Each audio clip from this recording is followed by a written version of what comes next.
Hey, sports fans, welcome to the Greg Medford Show. I'm your host, Greg Medford. We are not in Phoenix today. We're in Atlanta, Georgia, at the 2023 Blade Show. We've been bringing guests through, horse fuckers, pig eaters, knife makers, leather makers. It's just been a cornucopia, a plethora of craftsmanship and madness.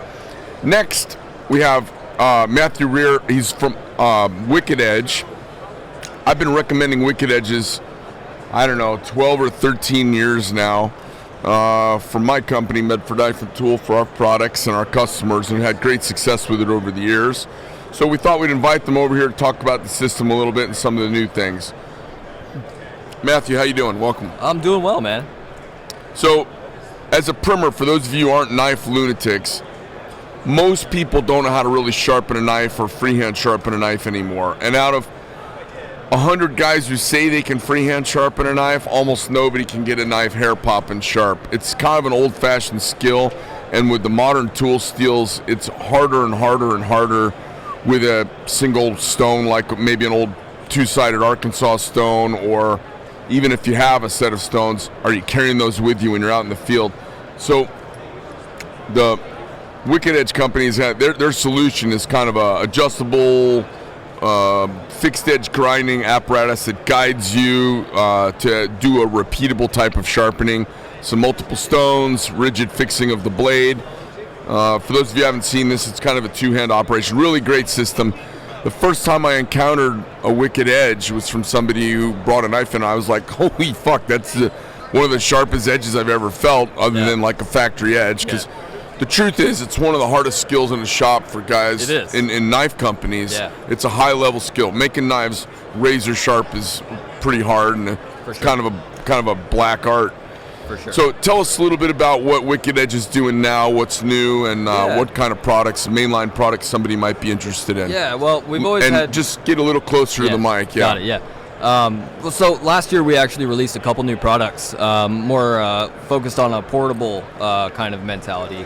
Our systems have always been kind of big and bulky, and last year we released two models, the Wicked Edge Go and the Wicked Edge Obsidian, and those are two very portable sharpeners that you can take anywhere you go.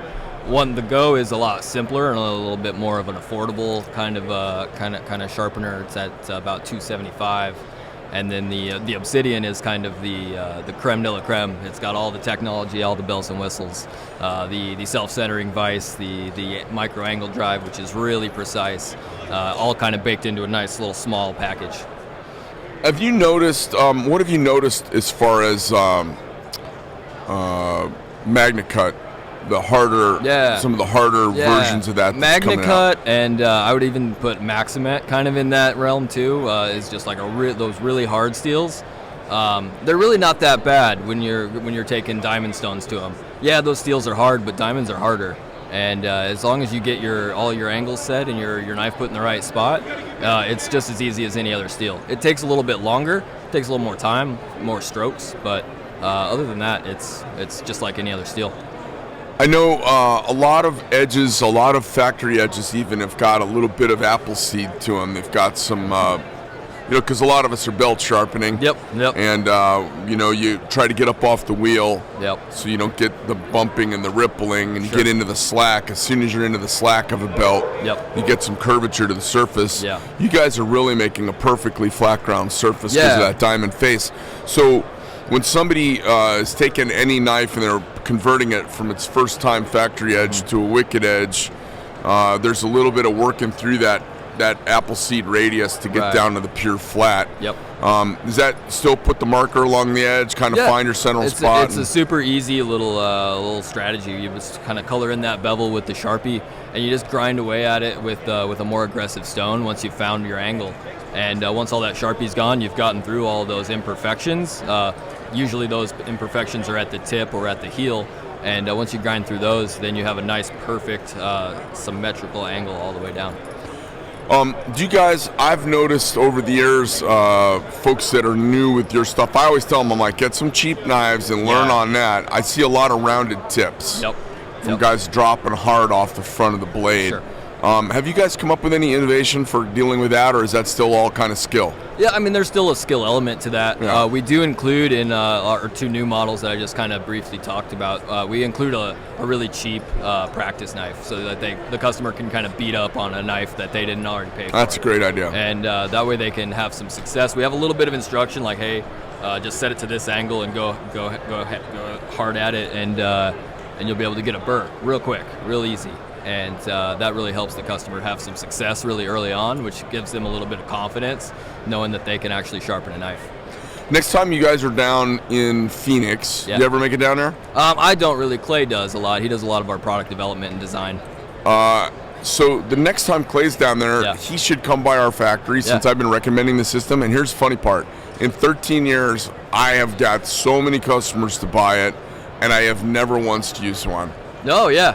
So really, what would be great is to have him come down and bring one of your basic out-of-the-box systems, and just open it up and let me sharpen whatever I'm carrying that day in it. That'd be kind of fun. Yeah, that does sound fun. So I could not only I recommend it because my customers, like I said, well, maybe you try this, and then I got such good feedback. I was really comfortable recommending it. I've actually never used it, but it'd be fun to actually use it live for the first time on podcast at the shop. Sure. Yeah, that sounds great. Cool. Well, did you guys have a good show? Yeah, actually, it's been a great show. We were trying to get over here the last couple days, but we've just been so swamped. People kind of hive around us as we've got all of our hands moving. It's like gnats to light, So it's been a great show. Awesome. Well, thanks for coming. Appreciate you spending a few minutes with us. Pleasure meeting you. Yeah, absolutely, man. And like I said, tell him next time he's in town to stop by. Will do. All right, great. Appreciate it. All right, guys, that's a little primer on Wicked Edge. I'm sure it's wickededge.com. WickedEdgeUSA.com. WickedEdgeUSA.com. Somebody else has got Wicked Edge, huh? Those sons of bitches. You can check us out. Look for The Greg Medford Show on iTunes, Spotify, and Rumble.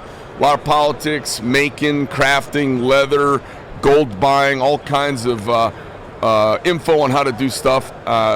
Critical analysis of the world, and guys and gals just chatting like Americans have been since the very founding of the Republic.